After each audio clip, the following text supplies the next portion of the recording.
और सामने का नज़ारा देख करके उनकी हालत खराब हो गई।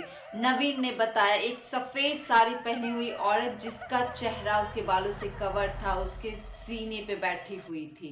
Hello friends, welcome back to my YouTube channel. Friends, आप सब कैसे हो? आई होप आप सब बहुत बढ़िया होंगे, मस्त होंगे, अपनी लाइफ एंजॉय कर रहे होंगे। फ्रेंड्स, सोचो हम कितने प्यार से मकान बनाते हैं, क्या हो जब वही मकान हमें डराने लगे तो। आज की हॉरर स्टोरी ऐसे एक हॉन्टेड हाउस पे है जो कि मेरी फ्रेंड पूनम ने मेरे साथ शेयर करा है। पूनम का ससुराल गुरुग्राम सेक्टर 39 में है। तो चलते एक और हॉरर राइड पे। पूनम ने बताया ये सारी भूतिया घटना उनके साथ तब हुई थी जब वो नई नई शादी करके अपने ससुराल शिफ्ट हुई थी और घर के सबसे ऊपरी मंजिले पे उनका कमरा था। उनके हस्बैंड पुलिस में है, तो आप समझ ही सकते हो कि पुलिस वाले का तो एक्चुअल में घर में आने जाने का कोई टाइम फिक्स तो होता नहीं था, तो अक्सर वो काफ़ी लेट नाइट अपने घर आया करते थे। पूनम ने बताया उनको स्टार्टिंग से ही घर के सबसे ऊपरी मंजिले में जहाँ उनका रूम था वहाँ पे उनको भारीपन सा लगता था, स्पेशली अपने कमरे में। तो उनको लगा कि शायद वो अभी आए हैं, नई जगह है, नया माहौल है, तो उनको थोड़ा सा उसी के कारण थोड़ा अनकम्फर्ट सा लग रहा है उनको। कई बार जब वो अकेली रहती थी तब उनको लगता था कि कोई उनका नाम पुकार रहा है या उनके कान के पास आके फुसफुसा रहा है। वो हमेशा इस चीज़ को अपना एक वहम समझ करके इग्नोर करती थी। ऑब्वियस सी बात है यार, नया जगह है तो एडजस्ट करने में तो परेशानी होती ही है। बट एक रात उनके साथ ऐसा कुछ हुआ कि उनको पूरी तरीके से यकीन हो गया कि यहाँ कुछ ना कुछ पैरानॉर्मल एक्टिविटीज हो रही हैं और ये सारा कुछ जो हो रहा है वो रियल है, ना कि उनका कोई वहम। हमेशा से उनका एक रूटीन बना हुआ था कि जैसे वो सारा काम वाम निपटा करके अपने कमरे में चली जाती थी और टीवी भी देखती थी, और जब उनके हस्बैंड आते थे तो दोनों साथ में डिनर लेते थे और उसके बाद अपना सोने चले जाते थे। पूनम ने बताया उनको अपने बेडरूम अकेले में इतना डर लगता था कि वो कभी भी अपना दरवाज़ा लगा के नहीं रखती थी, वो कम्प्लीटली अपना दरवाज़ा खुला रखती थी। एक रात ऐसे ही वो अपना सारा काम निपटा करके अपने कमरे में जा करके टीवी देख रही थी। उस रात पूनम के हस्बैंड आने में थोड़ा ज़्यादा ही टाइम लग गया था। टीवी देखते देखते वो सो जाती हैं। अचानक से दरवाज़ा नॉक होने की आवाज़ से उनकी आंखें खुलती हैं।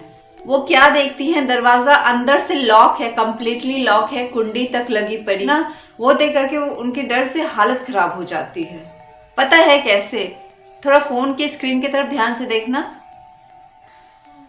ऐसे, माफ करना थोड़ा इधर उधर निकल गई थी।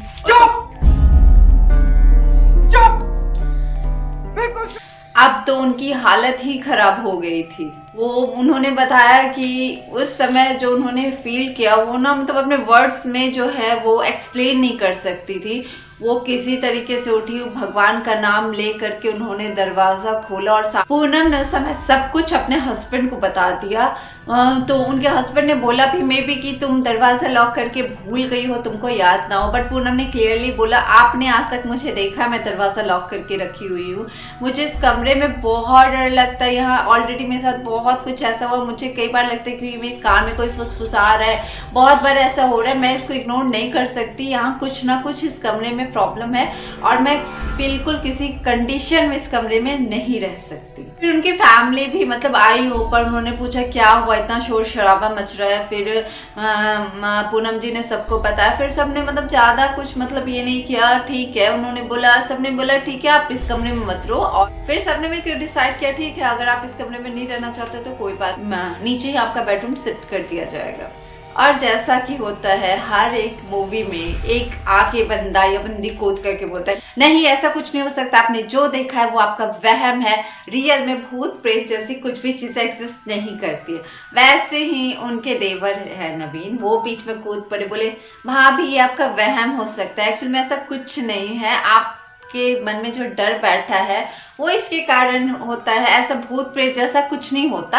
आज से मैं इस कमरे में रहूंगा और मुझे ठीक है प्राइवेसी भी मिल जाएगी, मुझे स्टडी भी करनी होती है, नीचे कुछ ना कुछ कोई ना कोई लोग आते रहता है, शोर शराबा होते रहता है और मैं डिस्टर्ब हो जाता हूँ। हाँ ये कर लो पहले।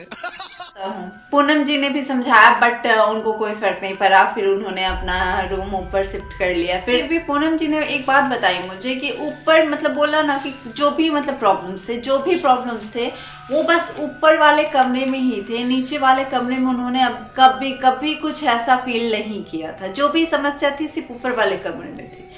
पूनम ने बताया बाद में उसे पता चला उसका मकान कब्रिस्तान के पास बना हुआ था। कुछ दिन तक तो सब कुछ ठीक रहा। एक रात अचानक से नवीन के कमरे से चीखने चिल्लाने की आवाज़ आने लगी। सब उनके कमरे में गए, देखा तो वो अपने बेड पे ना परे परे काँप रहे थे। सबने उनको फिर शांत किया। फिर पूनम जी ने पूछा भी क्या हुआ, आपने कोई बुरा सपना देखा? नवीन की हालत इतनी खराब थी कि वो 1 मिनट के लिए भी इस कमरे में रहना पसंद नहीं कर रहे थे। उन्होंने क्लियरली बोला कि पहले इस कमरे से निकलते हैं, फिर मैं बताता हूँ कि आखिर में हुआ क्या था। सब उनको नीचे वाले फ्लोर में ले गए। नवीन थोड़ी देर में नॉर्मल हुए। फिर सबने पूछा कि हुआ क्या था, आप इतना डर गए थे? नवीन ने जो भी बताया वो सुनकर सबकी हालत खराब हो गई। नवीन ने कहा वो आराम से सो रहे थे, अचानक से उनको अपने सीने पे दबाव सा महसूस हुआ और दबाव धीरे धीरे बढ़ते गया। तो नवीन ने आंखें खोली और सामने का नजारा देख करके उनकी हालत खराब हो गई।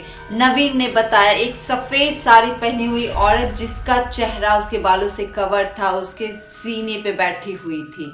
वो इतना डर गए थे कि वो चीखना चाह रहे थे, वो चीखने की कोशिश भी कर रहे थे पर उनके गले से आवाज नहीं निकल रही थी। आत्मा ने अचानक से नवीन का गला दबाना स्टार्ट कर दिया। नवीन ने भगवान का नाम लिया, हनुमान जी का नाम लिया और वो जोर जोर से चीखने लगे।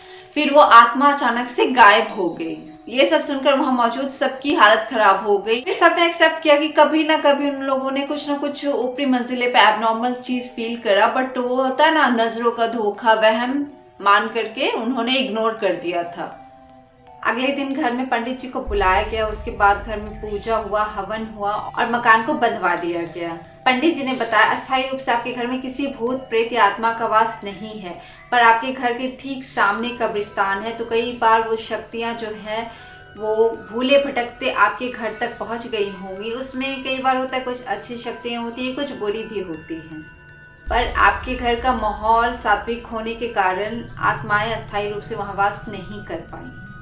पूनम ने बताया घर को बांधने के बाद काफी हद तक सब कुछ शांत हो गया। पूनम ने बताया अभी भी ऊपर वाले मंजिले पे थोड़ा बहुत कभी कभार भारीपन सा लगता है और वो जो कमरा था उसको परमानेंट मतलब ये स्टोर रूम बना दिया गया।